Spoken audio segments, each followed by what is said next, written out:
प्रसंग चल रहा है। भगवान परमहंस श्री सुखदेव जी महाराज नीचे के लोकों का वर्णन कर रहे हैं। सबसे भूमि से प्रथम जो लोक आता है वो अतल लोक है। ये मृत्यु लोक के बाद सीधे जो लोक आता है नीचे, वो अतल लोक है। इसमें मैदानों का पुत्र राज्य करता है, यहां का वो राजा है। वो 96 प्रकार की माया रच करके सबको सुख प्रदान करता है अपनी प्रजा को। 3 प्रकार की महासुंदरियों की रचना उसने की जम्हाई के द्वारा, स्वैरिणी, कामिनी, जो अन्य वर्णों के पुरुषों से, बहुत पुरुषों से समागम करती है, पुष्चली जो अत्यंत गंदे स्वभाव की, और सब सुंदरियां। उस लोक में रहने वाले पुरुषों को हाटक नामक रस पीने को मिलता है, जिसके पीने पर 10,000 हाथियों का बल प्रकट होता है, महान बलशाली। और वो स्वैरिणी, कामिनी, पुष्चली, इनमें आसक्त चित्त होकर के व्यतीत करते हैं।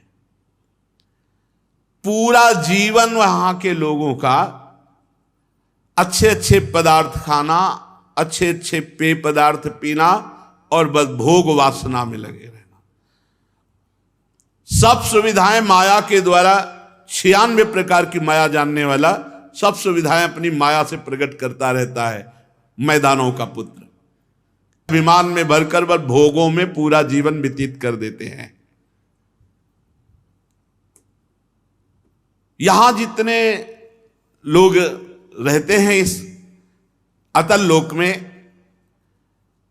इनको सुंदर सुंदर औषधियां, रस, पान, विविध प्रकार की भोग सामग्री, और इनके सब पदार्थ दिव्य होते हैं। यहां जितने लोग होते हैं, किसी को ना तो मानसिक कभी रोग होता है और ना शारीरिक रोग होता है।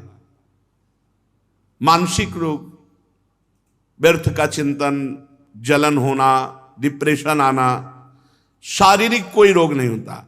यहां किसी के झुर्रियां नहीं पड़ती, किसी के बाल नहीं पकते, यहां किसी को बुढ़ापा नहीं आता, यहां किसी की देह की कांति नहीं जाती, किसी के शरीर में दुर्गंध नहीं आता, किसी के पसीना नहीं चूता, किसी को कभी थकावट नहीं होती, कभी शिथिलता नहीं आती। आयु के साथ शरीर की अवस्थाओं का बदलना नहीं होता कि अब जवान अब बूढ़े, ऐसा नहीं होता। यहां सब जवान, सब स्वस्थ, सब सुंदर, शक्ति संपन्न और सुगंधित, शरीर से सुगंध आए। यहां मृत्यु केवल होती है भगवान के सुदर्शन चक्र से। सुदर्शन चक्र का ऐसा भयंकर रूप होता है कि जो इनकी स्त्रियां होती हैं उनका गर्भस्राव हो जाता है केवल आवाज मात्र से।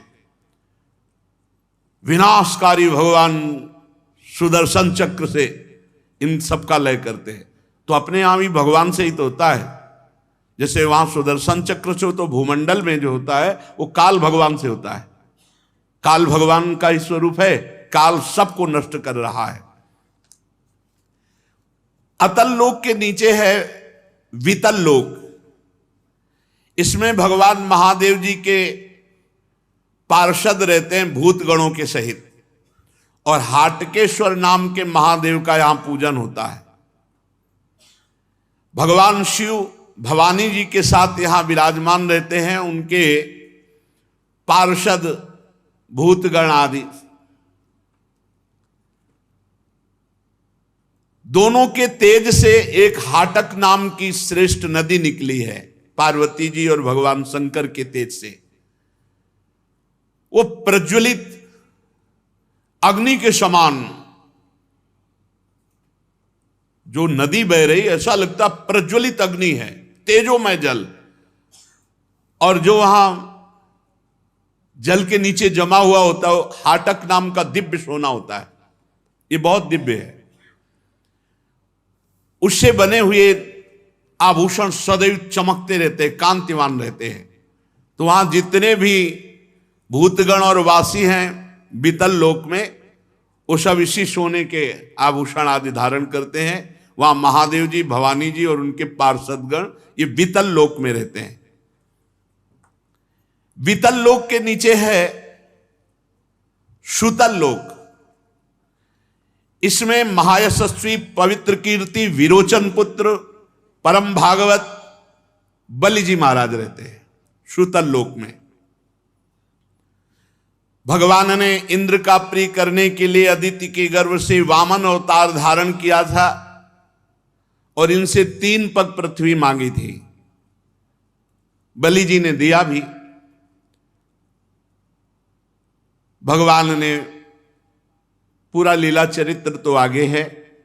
भगवान ने बांधना चाहा बलि जी को, लेकिन प्रेम बंधन में स्वयं बंध करके आज भी सुतल लोक में निवास करते हैं। जैसी बलि जी को संपत्ति मिली वैसी इंद्र के पास है ही नहीं। परम पूज्यतम महामहिम भगवान आज भी निर्भयता पूर्वक बलि को निर्भय प्रदान करने के लिए द्वार में खड़े हुए वामन भगवान के रूप में सुतल लोक में। परमात्मा भगवान वासुदेव को भूमि दान किया तो भगवान स्वयं द्वारपाल बन खड़े और सुतल लोक का ऐसा ऐश्वर्य कि देवराज इंद्र के पास नहीं। ये तो हुआ नाशवान, लेकिन अविनाशी भगवान स्वयं प्रतिपल दर्शन दे रहे हैं। और महिमा विख्यात महाभागवत बलि की, भला भगवान से जुड़ जाने का केवल सुतल लोक ही फल होगा क्या? यस्य हावाव छुत पतन प्रस्खलनादिषु विवशः सकरन नामाभिग्रहण पुरुषा कर्म बंधन मंजसा विधुनोति यस्य हैव प्रतिबाधनम मुमुक्षोन्यथैवोपलभन्ते। कह रहे हैं जिन भगवान का गिरते छींकते फिसलते समय एक बार भी बोल दे कृष्ण गोविंद हरि, उसके कर्म बंधन कट जाते हैं। तो जिन्होंने अपना सर्वस्व बलि ने दे दिया उनको केवल सुतल लोक की संपत्ति मिलेगी क्या? नहीं, सारे कर्म बंधन कट गए, भगवान की उनको निरंतर सानिध्य प्राप्ति हुई। जो भगवान का आश्रय ले लेते हैं, अपने आप को भगवान को समर्पित कर देते हैं, तो लोक लोकांतर के सुख तो ऐसे ही ब्याज में समझो, मूल तो उन्हें भगवान का सानिध्य मिलता है, भगवद स्मृति मिलती है, परम पद प्राप्त होता है। अतएव संयमी भक्त कभी भगवान से इन लोकों के सुख नहीं मांगते। वो भगवान से भगवान की प्राप्ति चाहते हैं। सदैव आपको देखता रहूं, आपकी सेवा करूं, आपके सानिध्य में रहूं, यही फल।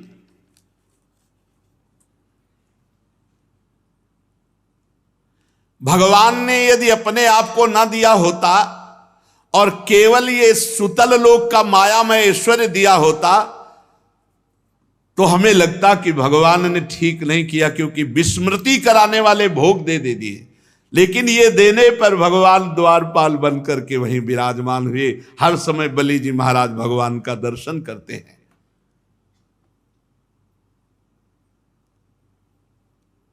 जिस समय कोई और उपाय न देखकर भगवान ने याचना के लिए सर्वलोक महेश्वर होकर बलि के सामने भिक्षुक बन करके गए, तो इस महापुरुष ने शरीर सहित संपूर्ण दान कर दिया। भगवान ने 2 पग में सब ब्रह्मांड नाप लिए, कहा तीसरा पग कहां? तो उनका प्रभु 2 में संपत्ति नापी, तीसरे में संपत्तिवान को नाप लीजिए। और कैसे भगवान वरुण पास में, जिसमें प्रतिपल महान कष्ट है, उसमें बांधा था बलि जी को। ऐश्वर्यशाली इंद्र को बना दिया, पर कार्य सिद्ध बलि का किया। बलि को भगवान मिले, इंद्र को त्रिभुवनपति मिला। क्या? इसलिए बुद्धिमान वही है जो भगवान का भजन करके भगवान की भक्ति मांगे, भगवान का भजन मांगे, भगवान की दास्ता मांगे, भगवान से ये भोग सुन के ना मांग ले। इस नया स्वप्न है, ये कुछ नहीं।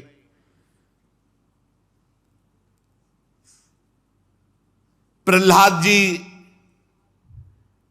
जब देखा कि भगवान ने हिरण्यकश्यप को मार दिया है, तो प्रभु ने कहा वरदान मांगो। तो यही मांगा था कि प्रभु मेरे हृदय में कोई अन्य कामना नहीं हो, सदैव आपकी सेवा। भगवान से भक्त कभी ये नहीं मांग सकता कि आपको मैं भूल जाऊं और भोगों की प्राप्ति कभी स्वीकार नहीं कर। वो भक्त ही नहीं जो भगवान को भूलकर भोग मांगता है। बड़े महानुभाव महाराज बलि जी, भगवान की उनके ऊपर बड़ी कृपा, सारी वासनाएं शांत हो गई बलि जी की, निरंतर भगवान के दर्शन और सानिध्य में रह रहे हैं। इनका चरित्र आगे अष्टम स्कंध में आएगा। भगवान आज भी हाथ में गदा लिए सुतल लोक में राजा बलि के द्वार पर खड़े रहते, द्वारपाल बले। एक बार दिग्विजयी रावण बड़े घमंड में भरा हुआ सुतल लोक में दिग्विजय करने के लिए पहुंचा, तो भगवान ने एक पैर की ठोकर मारी, लाखों योजन दूर गिरा, जाकर के दरवाजे के अंदर ही नहीं घुसा, सुतल लोक में ही नहीं घुसने दिया। आज भी भगवान द्वारपाल बने विराजमान है। सुतल लोक के नीचे तलातल है, इसमें स्वयं दानवराज मय रहता है। प्रथम लोक में इनका पुत्र राजा है और तलातल लोक में स्वयं मय दानव रहता है। तीनों लोगों को शांति प्रदान करने के लिए भगवान शंकर ने ये जो 3 पुर बनाए हुए थे मैदानों ने, उनको भस्म कर दिया था। आज भी वहां छुप करके रह रहा है। पूरा शासन है तलातल राज्य में इसका।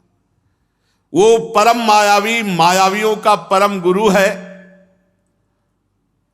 और महादेव जी इस पर बहुत प्रसन्न भी हैं और महादेव जी के द्वारा वो सुरक्षित है। इसलिए भगवान के सुदर्शन चक्र का भी कोई भय वहां नहीं है, क्योंकि महादेव जी वहां सुरक्षा करते हैं। वहां के निवासी कोई ऐसा नहीं है जो मैदानों के आदर और सम्मान और आज्ञा का पालन न करता हो। वहां जब विनाश होता है तो महादेव जी का ही अपराध करने पर होता है। सुदर्शन चक्र से भी वहां भय नहीं है, क्योंकि महादेव जी द्वारा सुरक्षित है, तो महादेव जी के द्वारा होता है वहां जो विनाश होता है। उसके नीचे महातल, महातल में ये सब 1000 फण वाले, अनंत फण वाले, सैकड़ों फण वाले ये सर्प रहते हैं। सर्प लोग समझो महातल। इसमें कद्रु जी से उत्पन्न बहुत से सिर वाले क्रोधवश नामक समुदाय सर्पों का रहता है। कुहक, तक्षक, कालिया, सुषेण, ये प्रधान प्रधान अनेक अनेक फण वाले। यहां केवल विनाश होता है गरुण जी से। गरुण जी से मृत्यु होती जिसकी होती। ये बड़े अपने परिवार के, इनके भी स्त्री पुत्र मित्र कुटुंब परिवार ये सब इच्छाधारी नाग हैं। कोई ऐसे नहीं कि वो फणे फैलाए हुए, पुरुष रूप में भी देव रूप में भी रहते हैं। यहां का नाश होता है भगवान गरुण जी के द्वारा। उसके नीचे है रसातल। रसातल में परिणाम के बड़े दैत्य और सब दानव रहते हैं। यहां निवात कवच, काले, हिरण्यपुरवासी, ये सब महान बलशाली दैत्य रहते हैं। देवता सदैव इनसे भयभीत रहते हैं, ऐसे बलवान हैं। ये जन्म से बलवान महान साहसी होते हैं। रसातल में इनमें आपस में कभी द्वेष नहीं होता। इनका संपूर्ण लोकों पर प्रभाव है। ये डरते हैं तो केवल भगवान श्री हरि के तेज से डरते हैं। निवात कवच, काले, हिरण्यपुरवासी, परिणाम के दैत्य, ये भगवान से ही डरते हैं, दूसरे किसी से नहीं। रसातल के नीचे सबसे पाताल है, वहां भी सर्पलोक ही है।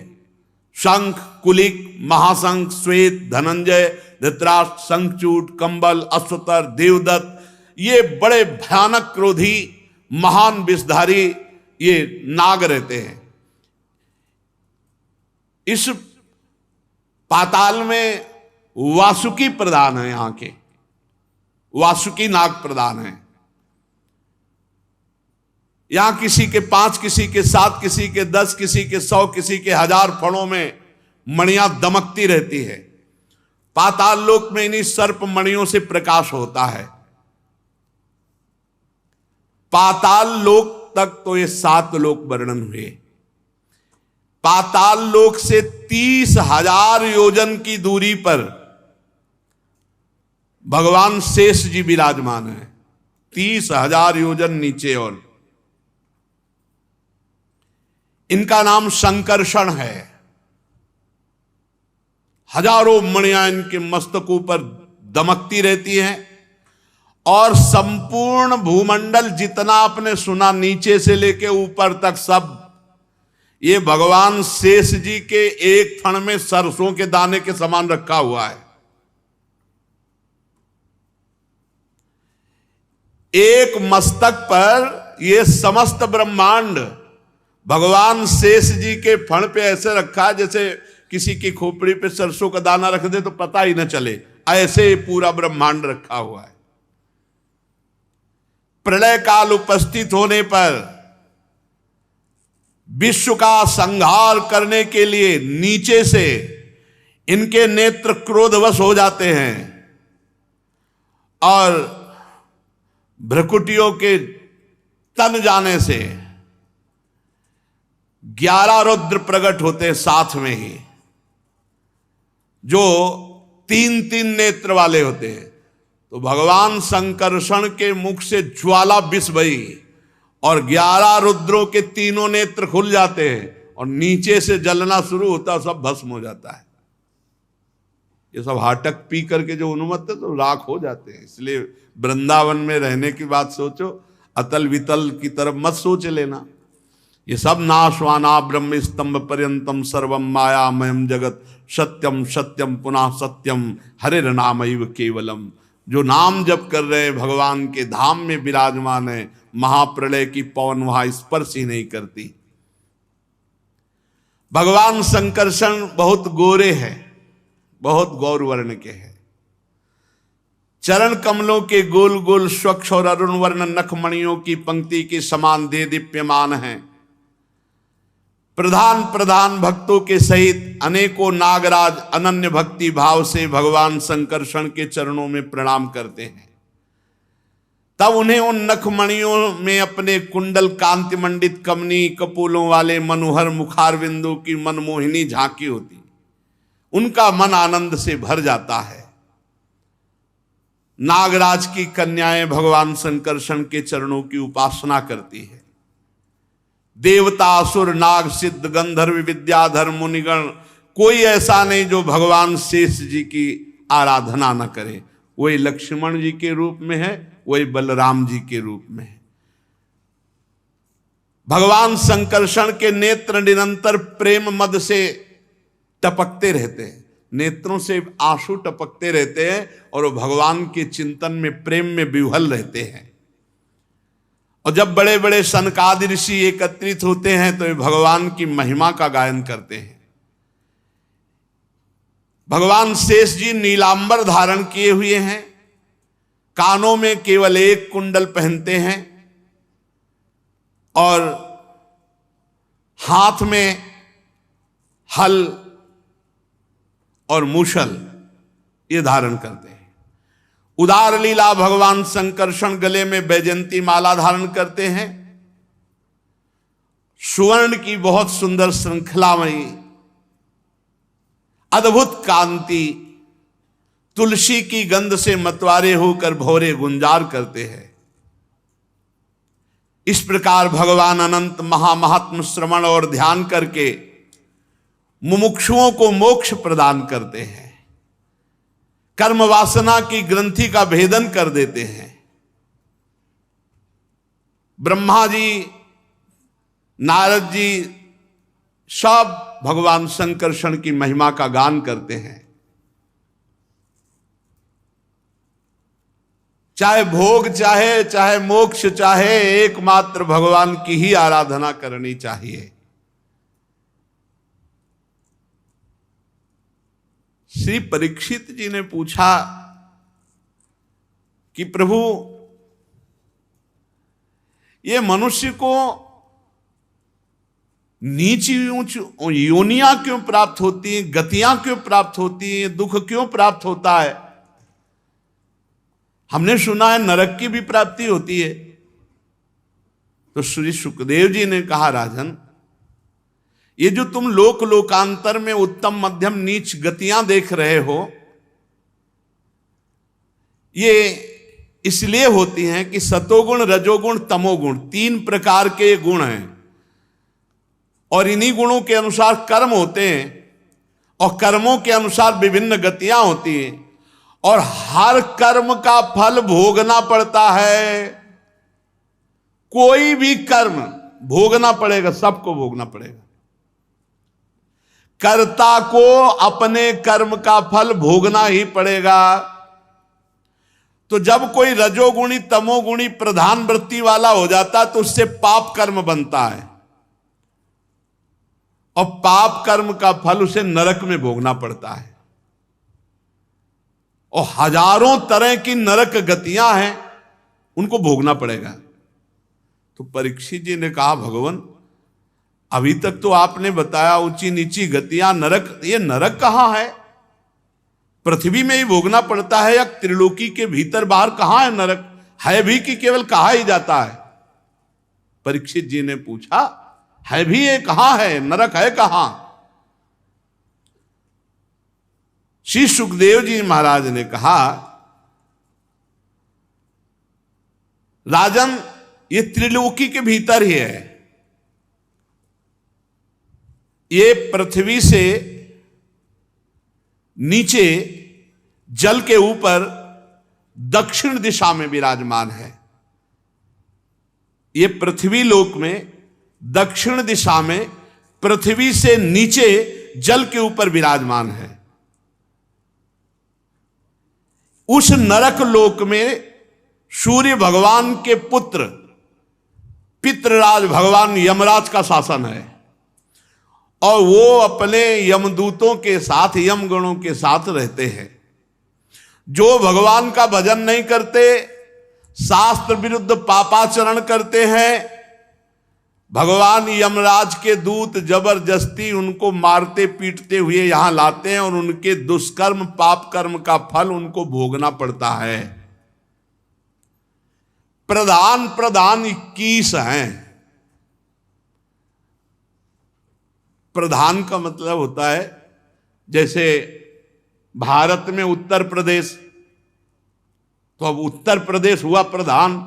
अब इसमें कितने जिले हैं, कितने इसमें कस्बे हैं, नगर हैं, गांव हैं, ऐसे ही प्रधान 21 नरक हैं। उनके भी भाग, तभी कहा हजारों नरक है, हजारों नरक की गतियां हैं। श्रुतया सहस्त्रशः प्रधान नरक, ये ऐसे जैसे प्रदेश का ऐसे है। ये तामिस्त्र, अंध तामिस्त्र, रौरव, महारौरव, कुंभीपाक, कालसूत्र, 80 पत्रवन, सूकरमुख, अंधकूप, क्रमी, भोजन, संदंस, तप्त सुरमी, वज्र कंटक, सालमली, वैतरणी, पूयोद, प्राणरोध, विशसन, लालाभक्ष, सारमे यादन, अवीची, अयहपान, क्षार करदम, रक्षोगण भोजन, शूल प्रोत, दंद सूक, अवट निरोधन, पर्यावर्तन, सूचीमुख। 28, 21 वो प्रधान, 7 ये, 28 ये प्रधान हैं। जैसे एक जेल है और उसमें किलोमीटरों में है और उसमें कहीं अलग अलग अलग सब, तो ऐसे ही एक नरक में हजारों नरक, प्रधान ही 28 है।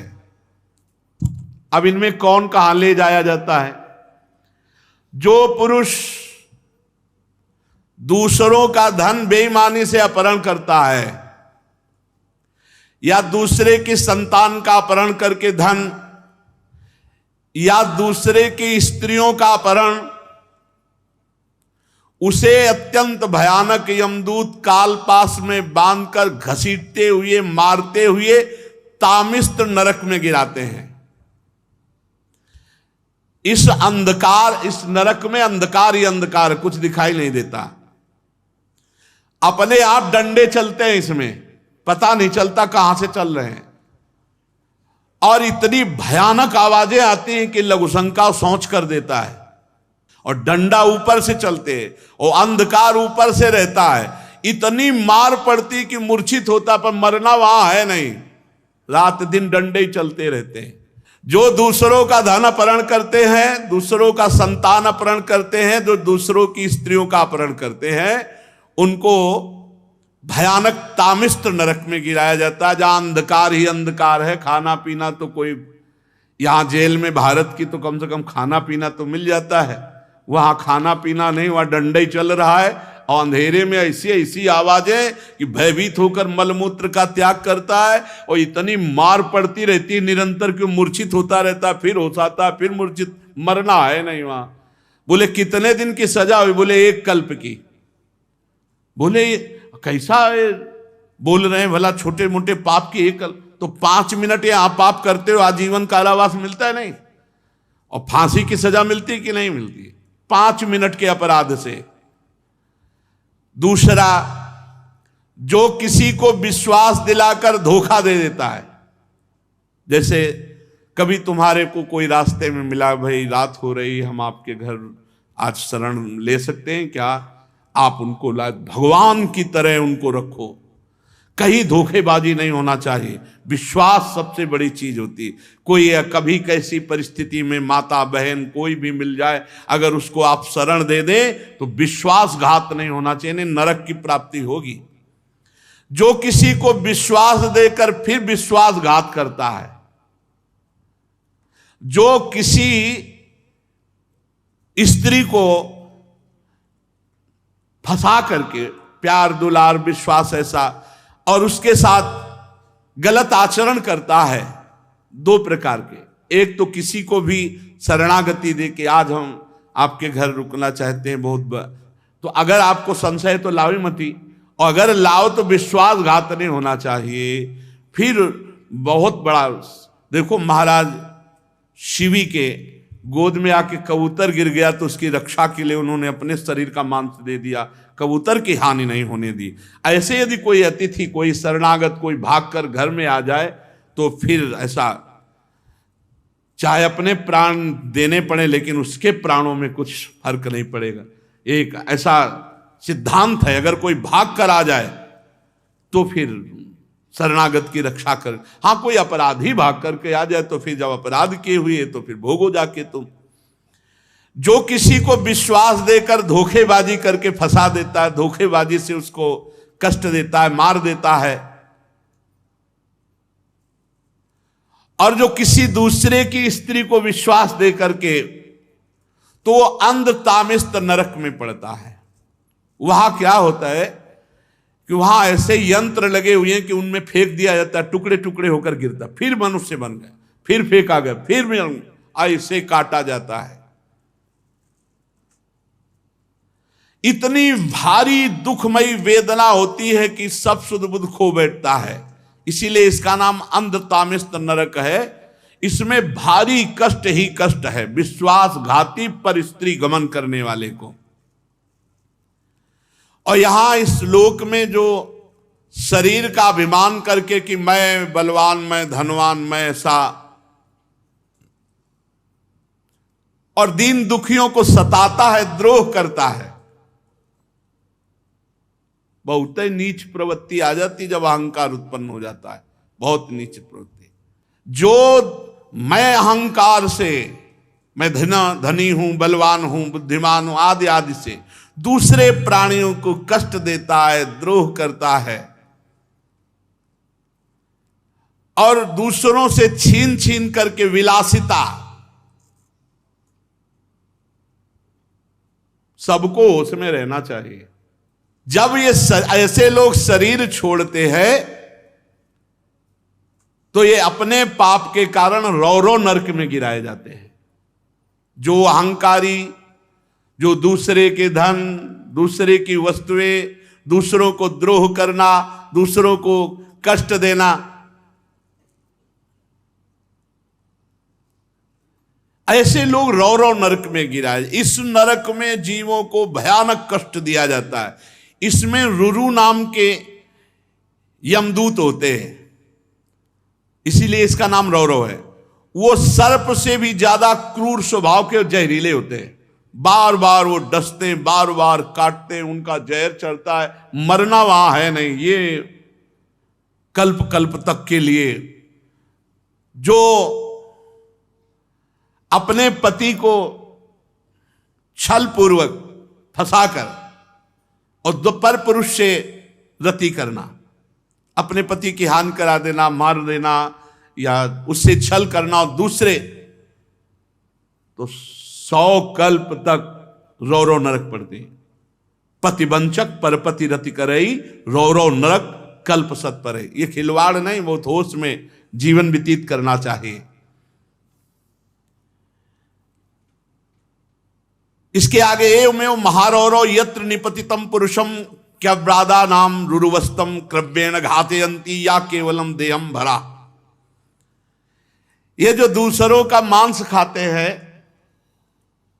अपने शरीर के पोषण के लिए, जो किसी की परवाह नहीं करते, मनमानी पापाचरण करते हैं, धीरे धीरे बुद्धि भ्रष्ट हो जाती। जब भगवान शास्त्र का भय नहीं रहता ना, तो बुद्धि भ्रष्ट हो जाती है। ऐसे लोगों को महारौरव नरक में डाला जाता है, महारौरव नरक में, और वहां इन्हीं का मांस काट काट के इनको खवाया जाता है। अब खाओ, अब वहीं खवाया जाएगा तुम्हें, भोगोगे। महारौरव तैयार रहे, जो मछली, मुर्गा, बकरा, सब अंडा, महारौरव के लिए टिकट है पक्की। अब तुम्हें लग रहा कहां है तो देख लेना, अब यहां फोन से बातचीत तो होगी नहीं तो तुम्हें सबको पता हो जाए कि हाँ होता है। नरक में क्या स्वागत होता है, अगर वो पता चले ना खुले सबको, तो सब होश में हो जाए। भगवान का खेल ऐसा है। कच्चा जिंदा मांस उसका काटा जाता है, इसे काट काट के उसी को खवाया जाता है, महारौरव। और ये एक प्रक्रिया चलती रहती बराबर। फिर जो क्रूर मनुष्य पक्षियों को, पशुओं को भूंजता है, राक्षस प्रवृत्ति इतनी बढ़ जाती, तुम्हें कैसे बताएं। ये जो अपना पेट पालने के लिए अशुद्ध भोजन जीवों को भूंजते हैं, हृदयहीन राक्षसों से गए बीते इन लोगों को कुंभीपाक नरक में ले जाया जाता है। कुंभीपाक नरक में जानते हो क्या है? बड़े बड़े कड़ाह में खौलते हुए तेल में पकोड़े की तरह डाल दिए गए। अब जलते रहो 1000 वर्ष, 2000, कितना समय, जितना दंड दिया, मरना वहां है नहीं। और कष्ट यहां से ज्यादा होता है। इससे भी सुकोमल शरीर होता है यातना देह, जो हमें नरक में मिलता है। बहुत खान पान के लिए भाई प्रार्थना है, बहुत सावधानी से, क्योंकि बुद्धियां पवित्र हैं नहीं बनाने वालों की। उनका उद्देश्य केवल, अच्छा अब आपको बनी बनाई जलेबी बढ़िया दिखाई दे रही, गर्मा गर्म, लेकिन कैसे तेल में बनाई गई है, कैसा मैदा है, बनाने वाले के हाथ कैसे थे, उसका विचार कैसा है, अब ये सब बुद्धि में नहीं रह गया, नहीं रह गया है। आज का जो नया समाज है उसको होटल पसंद है, बाहरी भोजन पसंद है, घर की तो पसंद है नहीं। स्वधर्म का त्याग प्रतिपद होता चला जा रहा है। अपने धर्म को समझ ही नहीं रहे कि हमारा धर्म क्या। अरे धर्म से मतलब क्या रह गया? जितना हमारा मनमानी आचरण बिगड़, ये नरक पहुंचाएगा। जो केवल अपने पेट पालने में लगे रहते हैं, जो पशुओं को भूंजते हैं, रांधते हैं, ऐसे हृदयहीन मनुष्यों को राक्षसों से भी गए बीते, क्योंकि राक्षस तो राक्षस है ही। कुंभी पाक नरक में ले जाते हैं और तेल में खौलाते हुए तेल में पकाते हैं। अब वहां कोई सुनने वाला तो है नहीं, जैसे तुमने नहीं सुना, छोटे छोटे जीव हैं उनको सब ऐसे। जो मनुष्य, ध्यान से सुनो, अपने माता पिता को पीटता है, अपमानित करता है, वयोवृद्ध उनकी सेवा नहीं करता, तिरस्कार कर देता है, घर से निकाल देता है, वैष्णवों का विरोध करता है, ऐसे दुष्ट को काल सूत्र नरक में ले जाया जाता है। काल सूत्र नरक, अलग अलग जैसे जेलें है ना, ऐसे नरक है। ये 10,000 योजन का घेरा है, 10,000 योजन का, और इसकी भूमि तांबे के समान है, और आग जैसे तपती, ऐसे तपती हुई, और ऊपर से आग फेंकी जाती है, जैसे उस नीचे वो भूमि जल रही, आग जैसी, तांबे जैसी भूमि, एकदम लाल आग पकी हुई, और ऊपर से आग के अंगारे डाले जाते हैं। अब नीचे से वो आग, ऊपर से वो आग, और 10,000 योजन भूमि लंबी है। अब उसी में दौड़ता रहता। अब कितने वर्ष का सजा दी गई? कौन? जो अपने माता को थप्पड़ मारता है, पिता को। बहुत ये बूढ़े माता पिता भगवान का स्वरूप है, इनको ऐसा ना करे, इनको कष्ट ना दे। अरे तुम्हें पाला पोसा है भाई, तो कम से कम आरती पूजा ना कर सको, ऐसे तो करना चाहिए। नित्य माता पिता की आरती, और भगवान की करो, आरती ना करो, माता पिता की कर लो। उनको नहलाओ धुलाओ, कपड़ा लत्ता पहनाओ, खवाओ पियाओ, मेहनत करके भगवान के मंदिर भले अगर नहीं कभी गए तो भी भगवान की प्राप्ति हो जाएगी। क्योंकि घर में मातृदेवो भव पितृदेवो भव, इसका प्रमाण है। विट्ठल भगवान स्वयं चल करके आए थे पुंडरीक जी के घर, माता पिता की सेवा करने वाले। माता पिता मातृदेवो भव पितृदेवो भव। बहुत सावधानी से मनुष्य जीवन, जो अपने माता पिता का अपमान करते, मारते, पीटते, वयोवृद्ध अवस्था में सेवा नहीं करते, ऐसों को काल सूत्र नरक में गिराया जाता है। अब वहां पापी जलता हुआ भागता है 10,000 योजन की भूमि, सब जलने वाली भूमि। सोचो कैसा, इतनी बेचैनी, इतना ना कहीं खड़ा हो सकता है, कभी लौटता है, कभी भागता है, कभी छटपटाता है, दौड़ता है। उस नर पशु के जितने रोम होते हैं उतने 1000 वर्ष तक उसे भोगना पड़ता है काल सूत्र नरक में, जो वैष्णवों को, ब्रह्म ऋषियों को दुख देता है, माता पिता को मारता पीटता है। ऐसा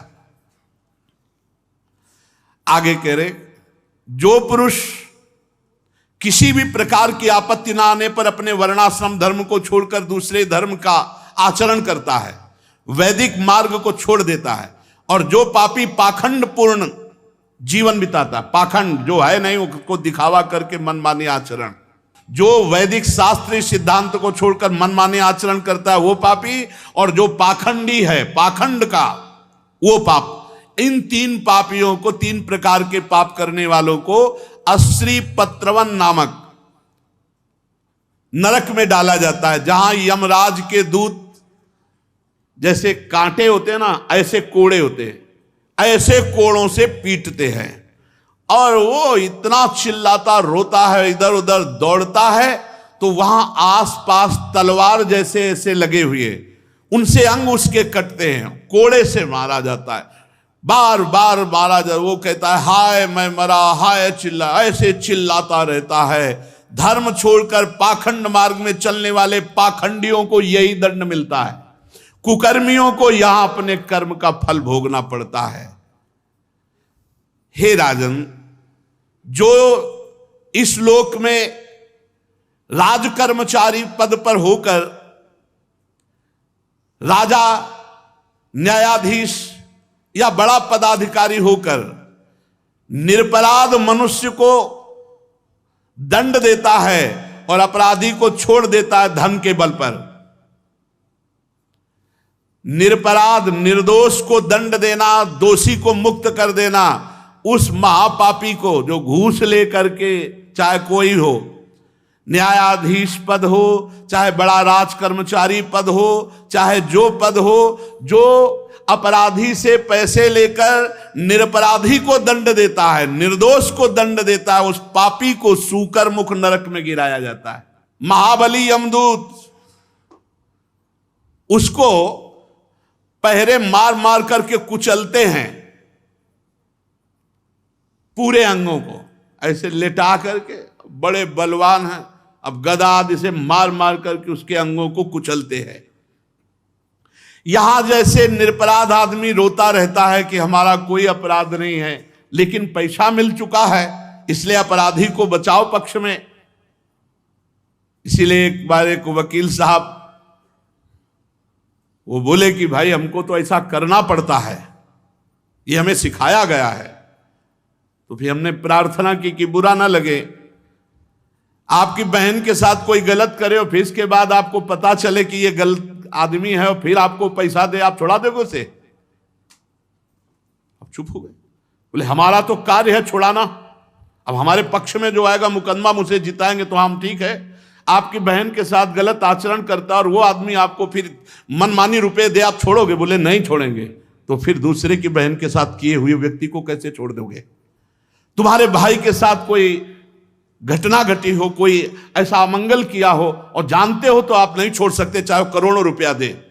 फिर हमारा भारत, हमारे सब भाई ही हैं, हमें चाहिए तभी हमारे दोष कम होंगे समाज में, जब सत्य का पालन किया जाए। पर रुपया तो भैया, ये रुपये का फल खुला लिखा हुआ है, इसमें यस्वी ही वही राजा राजपुरुषो व अदंडे दंडम प्रणयति। अदंडे दंडम, वो दंड का अधिकारी नहीं, निर्दोष है, फिर भी उसे दंड दिया जा रहा है क्योंकि रुपए के बल से। तो क्या होगा? बोले उसको सूकर मुख नामक नरक में गिराया जाएगा, जहां महाबली यमदूत उसके अंगों को कुचलते हैं। इस लोक में जो निरपराध प्राणियों को सताता है, जब कोई निरपराध प्राणी रोता है तो उसके जितने आंसू होते हैं उतने हजार वर्षों तक ये पीड़ा उसको भोगनी पड़ती है। इस लोक में जो अन्य जीवों के पीस करके बोले नहीं, उसका जैसे उबाल करके और इस तरह से वो जो पीते हैं बना करके उसके, तो कह रहे हैं उनको कोल्हू में पेरा जाता है गन्ने की तरह। सब्जी के पी लो, फल के पी लो तो अच्छी बात है, जीवों के उबाल के बहुत पुष्ट बनना चाहते हैं। भारत है, भारत ये कर्म भूमि है, ये सबसे विश्व में सबसे वंदनीय जगह है। यहां हर कर्म का फल मिलता है, कर्म से उन्नति अवनति होती है। यहां जो लोक में अन्य जीवों को, प्राणियों को ऐसे उबाल करके वैसे, तो वहां गन्ने के समान कोल्हू में पेरा जाता है, लगा दी गई खोपड़ी, अब चीख रहे, मरना वहां है नहीं, उधर निकले फिर इधर लगा दिए, ये ड्यूटी चलती रहती। यमदूत अनंतों हैं, वहां अनंतों हैं। जो पुरुष इस लोक में खटमल, मच्छर, मधुमक्खी, नरक की तैयारी कर रहे हो भाई, वो एक चला ले कट कट कट कट ऐसे मच्छर मारेंगे। अरे भाई अलग अलग पूरी सृष्टि है, भगवान ने बनाई, उनका स्वभाव बनाया, उनके लीवर नहीं है, सीधा पचा पचाया खून पी के वो जीवित रहते। उड़ा दो जान से, उसको मार ही दिया एकदम। जो खटमल को, मच्छर को, जैसे बिच्छू है, सर्प, आप इनको हटा दीजिए, थोड़ी देखा तो मार ही दो, मारने के लिए आदेश नहीं, हटा दीजिए, उनको दूर हटा दीजिए। अब मच्छर ऐसे हटा दे उड़ जाएंगे। अब ऐसे करने में अब पता नहीं कि बैठा है कि नहीं, वैसे कर दिया वो बात अलग, लेकिन जान के कि बैठा है उड़ा दे, उसको मारो मत। जो इन जीवों को मारता है तो भगवान ने इनकी वृत्ति बनाई। अब जैसे बीछी है, उसको कहीं भी छू जाओगे तो डंक मारेगी। सांप है, उसके शरीर को कहीं भी टच हो जाएगा आपका तो फण मारेगा उसके, और हाथ पैर तो है नहीं। तो इन जीवों का स्वभाव बनाया है भगवान ने, लेकिन रहने की सबकी व्यवस्था है। ऐसा नहीं है कि, तो जैसे खटमल है, मच्छर है, छिपकली है, बिच्छू है, सर्प है, भगवान ने इनका स्वभाव बनाया है। आप मनुष्य विवेक के द्वारा अपनी रक्षा करो, आप इनको मारो नहीं कि घर की छिपकली निकालियो, मार, उनको मार के फेंक दिया, सांप देखा मार दिया, बिच्छू, ये मारने के लिए थोड़ी आदेश है, आपको मारने का अधिकार नहीं है। आप इनसे अपने आप को बचा लीजिए। भगवान ने उनकी ऐसी वृत्ति बना दी है, उनको ये थोड़ी महसूस होता है कि हमारी इस चेष्टा से दूसरे को कष्ट हो रहा है, उनको महसूस नहीं होता। किंतु मनुष्य को भगवान ने बुद्धि दी है, उसको पता है कि इसको कष्ट दे रहे हैं हम, तो इसलिए पशु, मृग, पंछी, सांप, मच्छर, जूं, खटमल, मक्खी, जितने भी जीव है इनसे द्रोह मत करो, अपने को बचा लो। और जो इनसे द्रोह करता है, इनको मारता है, तो उसको फिर इस नरक की प्राप्ति होती है। इसका नाम है अंधकूप नरक। इस अंधकूप में छोड़ दिया गया। अब यहां बड़ी विषैली गैस है, अंधकार है, बस उसी में पाओ। जितने जीव मारे हैं ये सब वहीं मिलेंगे। अब वहां मार सकते नहीं, तो इतना काट रहे हैं, क्योंकि वो सब यमदूत हैं, भगवत पार्षद। वो मरने वाले तो है नहीं कि तुम्हारे मारने से मच्छर मर जाएगा। वहां बड़े बड़े मच्छर, सुई जैसे उनके मुंह, और अब वहीं अंधकार है और गैस है, सांस लेने में परेशानी, बहुत कष्ट। जो मनुष्य इस लोक में बिना पंचयज्ञ किए खाता है, पंचयज्ञ वैसे तो बलि वैश्य देव पर अब कोई जानते नहीं, तो इतना तुम समझ लो कि पहली बार जो भोग बने तो श्री भगवान को एक थाली में निकालो, एक रोटी गाय को निकालो, और एक रोटी ऐसी जगह टुकड़े डालो जहां पक्षी, कौवा आदि ये सब चुन ले। अगर भगवान को भोग लगा दिया है, गाय को रोटी निकाल दी है, और आपने पक्षी आदि के लिए डाल दी है, फिर इसके बाद बाहर निकलकर दरवाजे में देखो कोई अतिथि तो नहीं, कोई भू। तो एक भगत बोल रहे थे कि तो और तो कोई दिखाई नहीं देता, संत जन तो अब दिखाई नहीं देते, घूमते ही नहीं है।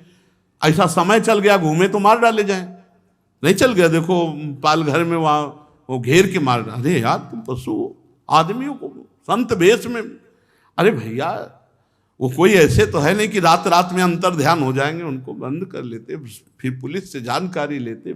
बहुत समय विचित्र है। अभी कल परसों एक कह रहे थे बाबा जी, बाबा जी बनना खिलवाड़ समझते हो क्या? पाखंड करके पेट पालना तो बात अलग है, चाहे जैसे पूरे जीवन लड़ना है, पूरे जीवन लड़ना है। कोई छोटी मोटी बात समझते हो? केवल भोजन मिल गया, कपड़ा मिल गया, रहने को मिल गया, इसी से थोड़ी बाबागिरी होती है। अंदर के विकारों को सहन बहुत कठिन मार्ग है। भगवान की शरण में निर्वाह हो जाए, नहीं तो बहुत कठिन मार्ग है, बहुत। हम कह रहे हैं 30 साल आप ठीक से चले, 30 साल कितना समय होता है, और 30 मिनट चूक कर दी, कोई माफ करने वाला नहीं। यह है बाबागिरी। 30 साल आप ठीक से चले, 30 मिनट चूक हो गई तो अपने 30,000 बार की चूक को क्षमा कर देंगे लोग, लेकिन आपकी 30 मिनट की चूक को नहीं क्षमा करेंगे। जिंदगी में एक बार हुई, नहीं क्षमा करेंगे। पूरा जीवन निर्वाह करना।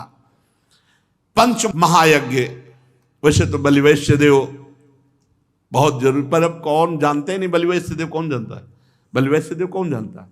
कहां जानता है? पितृतर्पण नित्य कम से कम 5 आहुति तो अग्नि में स्वाहा बोले ही, तो सब चला गया। अब तो जूता पहने रसोई में खड़े खड़े वो उबल रहा है, वैसे ही खा रहे। राक्षसी विचारधारा, भागवतिक विचारधारा के कुछ लोग रह गए जो ये कि रसोई पवित्र रखो, भगवान को भोग लगना है, ऐसा कोई सी का। तो जो भोग बना और उसमें वयोवृद्ध, बालक, रोगी, असमर्थ, अतिथि, पहले इनको घर में जो भोजन बने तो भगवान को अर्पित करने के बाद सबसे पहले वयोवृद्ध जो हैं, बालक हैं, जो रोगी हैं, अतिथि हैं, पहले इनको, बाद में और सब भोजन पाए। सबसे पहली थाल जो घर के वयोवृद्ध जन हैं उनके पास जानी चाहिए। जो रोगी है उसको, और जो अतिथि हैं उनको। फिर जो इस लोक में अच्छे अच्छे पदार्थ स्वयं पाता है, और आए हुए अतिथि या वयोवृद्ध जो अपने द्वारा पोषित है उनको ऐसे, जो स्वयं की चाट के लिए ही सब भोग बनाता है। अरे कहां भगवान को भोग लगाओगे, आधा घंटा में सब ठंडा हो जाएगा, लाओ ऐसे ले, नहीं। बहुत धैर्य रखो, प्रभु को भोग पहुंचा दो। बहुत धैर्य ना हो तो उनको भोग पाने दो, आप दूसरा गरम गरम निकाल लो भाई, पर भोग पहले प्रभु को। जो ऐसे खान पान के उन्माद युक्त तरीके अपनाते हैं, शास्त्र विरुद्ध आचरण करते हैं, उनको क्रम भोजन नामक नरक में गिराया जाता है। वहां 1,00,000 योजन का कीड़ों का कुंड है, उसी कुंड में छोड़ दिया, खाओ वो सब मवाद और कीड़े। ये सब भोगना पड़ता है। अच्छा देखो, माँ के गर्भ में रहे कैसी व्यवस्था थी, कितना घृणित, लेकिन रहे ना, ऐसे नरक में है। हमारी सभी स्मृति खत्म हो चुकी है। कीड़ा बनकर रहना पड़ता है या कीड़े में फेंक दिया जाता है, वो बहुत कष्ट पाता है, उन्हीं कीड़ों को खाता है, उन्हीं कीड़ों के बीच में रहता है। ऐसे बहुत से आगे नरकों का वर्णन, शेष चर्चा आगे। श्री राधा वल्लभ लाल की।